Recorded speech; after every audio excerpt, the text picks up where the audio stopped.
Hi there! Today I'm gonna teach you how to find draft invoice that you created on PayPal. To start with, let's start by logging in on PayPal. After you log in PayPal, when you're already here in this window, to do the PayPal invoicing, there are two ways. First, you can go here at the right side, the send and request yellow button, or you can simply click the send and request at the upper right top menu. After clicking the Send and Request menu, you will be directed here. To go on invoicing, let's click the Send an Invoice below the More Ways to Send. And now that we're already here in invoicing window, let's do our draft invoice. First, let's change the currency. Select here what currency you agree to pay the invoice you will send. And below there is a box. You will put the email address or name of the person you will going to send the PayPal invoice.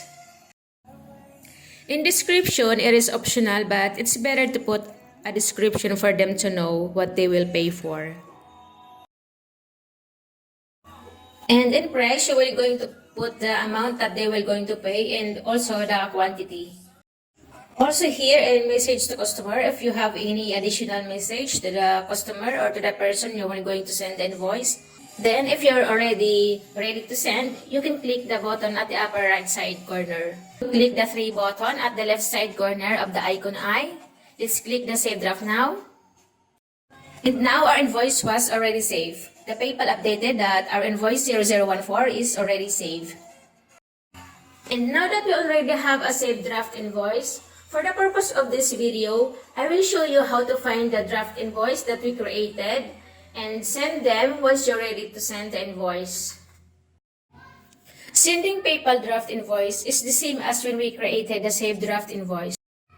Like we did earlier, we just click the send and request at the top menu, then we click the send an invoice.